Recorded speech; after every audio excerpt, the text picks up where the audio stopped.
வணக்கம். இன்றைக்கி நம்ம பார்க்க போகிற சமையல் ஒரு சிம்பிளான லஞ்ச் மெனு. பட்டாணி குழம்பும் chow மசாலா பொரியல் எப்படி செய்யலாங்கிறத பார்க்கலாம். அந்த குழம்பு கறி குழம்பு மாதிரியே இருக்கும். பட்டாணி குழம்பு டேஸ்ட் நல்லா அட்டகாசமாக இருக்கும். ஒரு தடவை இது மாதிரி செஞ்சு பாருங்கள். இந்த பொரியலும் டேஸ்ட் நல்லாயிருக்கும். ஸோ இந்த சிம்பிளான லஞ்ச் மெனு எப்படி செய்யலாங்கிறத பார்க்கலாம். குக்கர் எடுத்துக்கலாம். இதில் தேவையான அளவுக்கு எண்ணெய் சேர்த்துக்கலாம். எண்ணெய் சூடானதும் கரம் மசாலா எல்லாமே சேர்த்துக்கலாம். பட்டை, கிராம்பு, ஏலக்காய், ஒரு டீஸ்பூன் சோம்பு, பிரியாணி இலை எல்லாமே சேர்த்துக்கலாம்.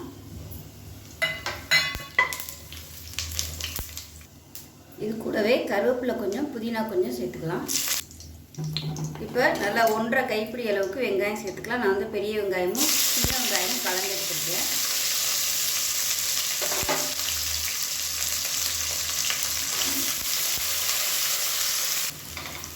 வெங்காயம் நல்லா வதங்கிடுச்சு. இஞ்சி பூண்டு பேஸ்ட் வந்து சேர்த்துக்கலாம்.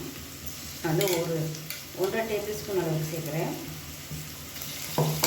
ஃப்ரிட்ஜில் வச்சுருந்ததுனால ரொம்ப கெட்டியாக இருக்குது.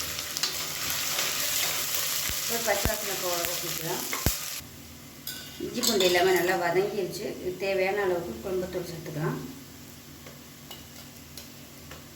ஒரு 3.5 டேபிள் ஸ்பூன் சேர்த்துருக்கேன். மிளகாத்தூள் காரத்துக்கு ஏற்ற மாதிரி சேர்த்துக்கோங்க. அது ஒரு 1.5 டேபிள் ஸ்பூன் சேர்க்குறேன். இப்போ பொடி சேர்த்து எண்ணெயில் நல்லா பரட்டியாச்சு. இப்போ வந்து தக்காளி வந்து சேர்த்துக்கலாம். 2 தக்காளி வந்து அடித்து வச்சுருக்கேன், சேர்த்துக்கலாம். இது நல்லா எண்ணெய் புரிஞ்சு வரட்டும். இப்போ பாருங்கள், தக்காளி எல்லாம் சேர்த்து மசாலாலாம் சேர்த்து நல்லா எண்ணெய் பிரிஞ்சு வருது பாருங்கள். இந்த ஸ்டேஜ் வரைக்கும் வதக்கணும். இப்போ இதில் பார்த்திங்கன்னா காஞ்ச பட்டாணி வந்து முதல் நாள் நைட்டே ஊற வச்சு வச்சுருக்கேன். இது வந்து 1 கப் அளவு இருக்கும். அதை சேர்த்துக்கலாம். இது வந்து இன்னொரு பட்டாணி கிடைக்கும், வெள்ளை பட்டாணி, மஞ்சள் கலரில் ஒன்று கிடைக்கும். அது கிடைச்சாலும் நீங்கள் எது கிடைச்சாலும் நீங்கள் யூஸ் பண்ணிக்கோங்க. இந்த பட்டாணியில் தான் செய்யணும்னு அவசியம் இல்லை. எந்த பட்டாணி கிடைச்சாலும் நீங்கள் வந்து செய்யலாம். இது வந்து லேசாக இந்த மசாலாவில் பரட்டி விட்டுக்கலாம். இப்போ தேவையான அளவுக்கு உப்பு சேர்த்துக்கலாம்.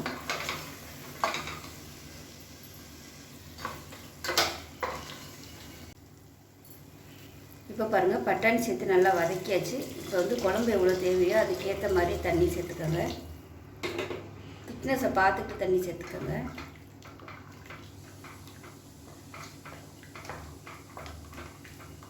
ஒரு கரெக்டான அளவில் இருக்குது. ரொம்பவும் தண்ணியாக இல்லை. விசில் விட்டு வரையில் கரெக்டாக வரும். ஒரு வேளை ரொம்ப கெட்டியாக இருந்துச்சுன்னா தண்ணி ஊற்றி அட்ஜஸ்ட் பண்ணிக்கலாம். அது வந்து மூடி விட்டுலாம். விசில் போட்டு ஒரு 4 விசில் விட்டுட்டு பார்க்கலாம். இப்போ குழம்பு எப்படி இருக்குன்னு பார்க்கலாம். பாருங்கள், நல்லா அருமையாக வந்துருச்சு. நல்லா கெட்டியாக சூப்பராக இருக்குது. இப்போ இதில் வந்து தேங்காய் அரைச்சி ஊற்றிட்டுருக்காங்க. இதில் பார்த்திங்கன்னா ஒரு 4 டேபிள் ஸ்பூன் அளவுக்கு துருவின தேங்காய், 1 டீஸ்பூன் கசகசா, 1 டீஸ்பூன் சோம்பு சேர்த்துருக்கேன். இப்போ இதில் வந்து விருப்பப்பட்டால் நீங்கள் முந்திரி பருப்பு கூட சேர்த்துக்கலாம், நல்லாயிருக்கும். நான் வந்து சேர்க்கல இன்றைக்கி. சேர்த்திங்கன்னா உங்களுக்கு டேஸ்ட் நல்லா சூப்பராக இருக்கும்.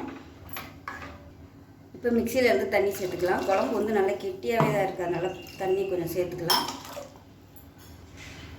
இப்போ அது மீடியம் ஃப்ளேமில் கொதிக்கட்டும். இப்போ தேங்காய் அரைச்சி ஊற்றி நல்லா கொதிக்க ஆரம்பிச்சிருச்சு. மீடியமான ஃப்ளேமில் கொதிக்க விட்டுக்கோங்க. அவ்வளோதான். இப்போ ஊற்றிடலாம். ரொம்ப நேரம் கொதிக்க விடணும்னு அவசியம் இல்லை. இப்போ கொத்தமல்லியில் சேர்த்துக்கலாம். இப்போ நமக்கு அருமையான பட்டாணி குழம்பு ரெடி ஆயிடுச்சு. கறி குழம்பு மாதிரியே இருக்கும். இப்போ ஒரு பேன் எடுத்துக்கலாம். சூடானதும் எண்ணெய் சேர்த்துக்கலாம். எண்ணெய் சூடானதும் கடுகு 1 டீஸ்பூன், உளுந்து 1 டீஸ்பூன், கடலைப்பருப்பு 1 டீஸ்பூன், சீரகம் 1 டீஸ்பூன் சேர்த்துக்கலாம். இதோட ஒரு வரமிளகாயை கிள்ளிட்டு சேர்த்துக்கலாம் வாசனைக்காக. கருவேப்பிலை சேர்த்துக்கலாம். இது எல்லாமே நல்லா பொரியணும்.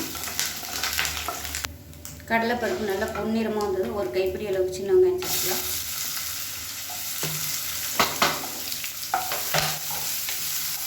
இப்போ வெங்காயம் நல்லா வதங்கிடுச்சு. இப்போ பார்த்திங்கன்னா ஒரு 150 கிராம் அளவுக்கு chow வந்து இந்த அளவுக்கு கட் பண்ணி சேர்த்துக்கலாம்.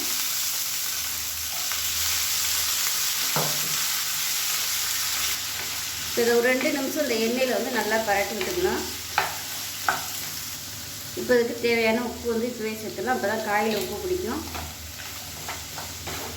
தண்ணி வந்து ஊற்ற வேணாம்.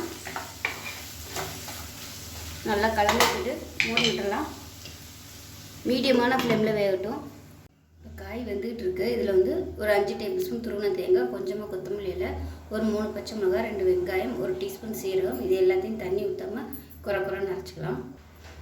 இப்போ பாருங்கள் சவுச்சோ வெந்துருச்சா இல்லையாங்கிறத செக் பண்ணி பார்த்துக்கோங்க. செக் பண்ணி பார்த்துட்டு வெந்துருச்சுன்னா நம்ம அரைச்சி வச்சுருந்த தேங்காய் வெங்காயம் இந்த பேஸ்ட் வந்து வச்சுக்கலாம்.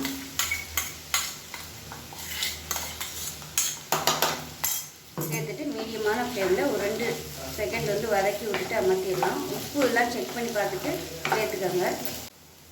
இப்போ பாருங்கள் அருமையான சவுச்சோ பொரியல் ரெடி ஆகிடுச்சு.